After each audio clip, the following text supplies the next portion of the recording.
আজ মহালয়া, পিতৃপক্ষের অবসান, দেবীপক্ষের সূচনা। গঙ্গার ঘাটে ঘাটে সকাল থেকেই পিতৃপুরুষদের উদ্দেশ্যে তর্পণ আম বাঙালি।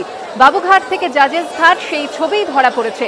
আমাদের দুই প্রতিনিধি এই মুহূর্তে আমাদের সঙ্গে রয়েছেন। ব্রতদীপ ভট্টাচার্য রয়েছেন জাজেস ঘাট থেকে এবং বাবুঘাট থেকে রয়েছেন সৌমিত্র রায়। আমি শুরুতেই বাবুঘাটের ছবিটা আপনাদের দেখাবো। সৌমিত্র।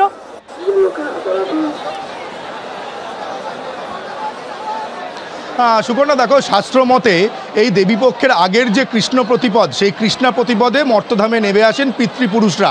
সেই পিতৃপুরুষরা আশা করেন যে তাদের উত্তরসূরিদের কাছ থেকে জল পাওয়ার। মহালয়ার দিন উত্তরসূরিরা পিতৃপুরুষদের উদ্দেশ্যে যে জল দান করেন সেটাই হচ্ছে তর্পণ। আজ মহালয়ার এই শুভ দিনে মহালয়ার দিনে তুমি দেখতে পাচ্ছ বাবুঘাটের ছবিটা।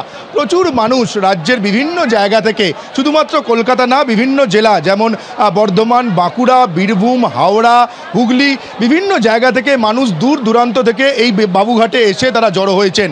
এই ভোরবেলা থেকেই একেবারে এইখানে পিতৃপুরুষদের উদ্দেশ্যে জলদান শুরু হয়েছে এবং তর্পণ শুরু হয়েছে। তুমি বাবুঘাটের ছবিটা দেখতে পাচ্ছ যে এখানে প্রচুর মানুষের ভিড় জমেছে। যেদিকেই চোখ যাচ্ছে একেবারে কালো মাথার ভিড় এখানে দেখতে পাওয়া যাচ্ছে। এবং তোমাকে নিরাপত্তার ছবিটা দেখাবো। কলকাতা পুলিশ এবং রিভার ট্রাফিক পুলিশ একেবারে তৎপর। আমরা দেখতে পাচ্ছি যে স্পিড বোটে করে এখানে নজরদারি চলছে। বিভিন্ন জায়গা থেকে মানুষজন এসছে, শুধুমাত্র বাবুঘাট নয়, কলকাতার অন্যান্য যে সমস্ত ঘাটগুলো রয়েছে, যেমন জাজেস ঘাট, বাগবাজার ঘাট, নিমতলা ঘাট, সমস্ত ঘাটেই মহালয়ার দিন এই তর্পণের একই ছবি দেখতে পাওয়া যাচ্ছে। এই বাবুঘাটও তার অন্যথা নয়।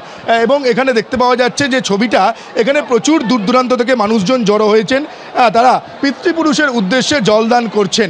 এবং তোমাকে বলে রাখি যে আজকে এই মহালয়ার দিনে আগমনীর সুরে অতীতকে স্মরণ করে আজকে থেকেই কিন্তু মায়ের যে আষাঢ় যে প্রহর গোনা, সেই প্রহর গোনার শুরু হয়ে যায় মহালয়ার দিন থেকেই। এবং মহালয়ার দিনে বিভিন্ন ঘাটে ঘাটে এই তর্পণের ছবিটাই দেখতে পাওয়া যায়। এখানে তোমাকে কয়েকজনের সঙ্গে আমরা কথা বলার চেষ্টা করব যে আপনার কোথা থেকে এসছেন, কখন এসছেন?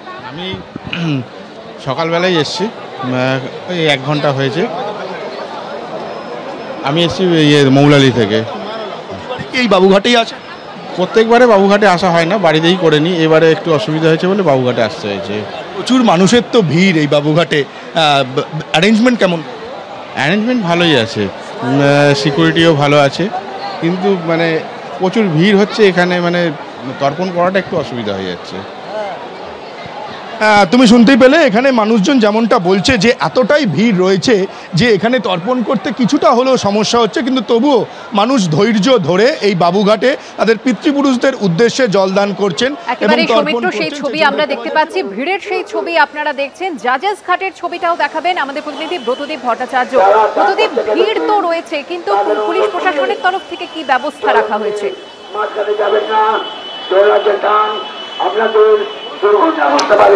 দেখো, পুলিশের তরফ থেকে কিন্তু আগাম সতর্কতা ব্যবস্থা একাধিক নেওয়া হয়েছে, কারণ বহু মানুষের সমাগম কিন্তু আজকে ভোর থেকেই শুরু হয়েছে।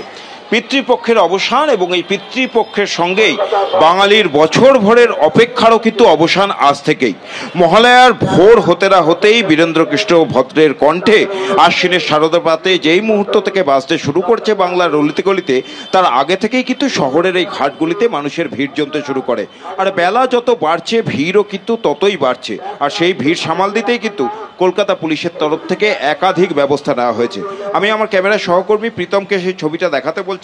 জাজেস ঘাটে কাতারে কাতারে মানুষের ভিড়, প্রত্যেকেই তর্পণ করতে এসছেন তাদের পূর্বপুরুষদের শ্রদ্ধা জানানোর জন্য, তাদের আত্মার শান্তি কামনার জন্য। আর সেই সমস্ত পুণ্যার্থী যারা এসছেন তারা যাতে কোনো বিপদের সম্মুখীন না হন, কিংবা এই তর্পণ করতে গিয়ে কোনো রকম অপ্রীতিকর পরিস্থিতি যাতে তৈরি না হয়, তার জন্য Kolkata police, river traffic police এবং সিভিল ডিফেন্সের তরফ থেকে প্রচুর কর্মী মোতায়েন করা হয়েছে। আমি ক্যামেরাম্যান সহকর্মী প্রীতমকে একটু দেখাতে বলবো যে হোভার বাইকে করে, স্পিড বোটে করে কিন্তু নজরদারি চলছে এই গঙ্গার ঘাটগুলিতে।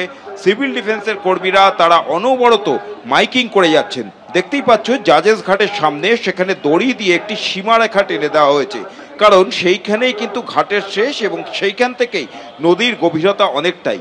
তাই যারা পুণ্যার্থীরা এসছেন তারা যাতে সেই গভীরতার মধ্যে পড়ে না যান, পড়ে কোনো বিপদ না হয়, তার জন্য আগে থেকেই সেই সীমারেখা দিয়ে দেওয়া হয়েছে এবং সেই সীমারেখা যাতে কেউ লঙ্ঘন না করে তার জন্য কিন্তু নজরদারিও চালানো হচ্ছে civil defence, DMG, river traffic police এবং কলকাতা পুলিশের তরফ থেকে। একেবারে ব্রতদীপ, সেই ছবি আমরা দেখলাম গঙ্গা বক্ষে টহল রিভার ট্রাফিক পুলিশ ও বিপর্যয় মোকাবিলা দলের। ধন্যবাদ তোমাদের দুজনকে। ট্রাফিক অ্যারেঞ্জমেন্ট আছে, আমাদের ঘাটে অ্যারেঞ্জমেন্ট আছে, রিভার পেট্রোলিং চলছে কনস্ট্যান্ট, ডিএমজি আছে, ডিজাস্টার ম্যানেজমেন্ট, যাতে কেউ অসতর্ক না ঘটনা ঘটে। সবাই পেট্রোলিং করছে, আশা করি নির্বিঘ্নেই কেটে যাবে। কত মানুষ এখনো পর্যন্ত? মোটামুটি 3 থেকে 3,500 আমরা দেখেছি। ভোর 3:30 থেকে আমরা এই ঘাটে আছি। ঠিক ভোর 5টার পরে আস্তে আস্তে লোক বাড়লো। একটা সময় খুব পিক ছিল, এখন আস্তে আস্তে করে ঘাট ছাড়ছে, মানুষ পিসফুলি যাচ্ছে। কিছুক্ষণ পর তো জোয়ার আসবে, সেই সময় কি আলাদা কোনো ব্যবস্থা? কনস্ট্যান্ট মাইকিং চলছে। দেবী পক্ষের সূচনা মহালয়ার সাথে সাথেই বাঙালির অন্তরাত্মায়, যিনি তার কালজয়ী সত্তা নিয়ে প্রতিষ্ঠিত, সেই বীরেন্দ্র কৃষ্ণ ভদ্রই অত্যন্ত কণ্ঠস্বর। আশ্বিনের শারদ পাতে বেজে উঠেছে আলোকমঞ্জির, ধরণীর বহিরাকাশে অন্তর্হিত মেঘমালা। শুরু হবে মাতৃবন্দনা। দুর্গাপুজোর মহালয়ার অনেক অনেক অভিনন্দন। সবাই আনন্দে থাকবেন, ভালো থাকবেন, পুজোর সঙ্গে একাত্ম হবেন।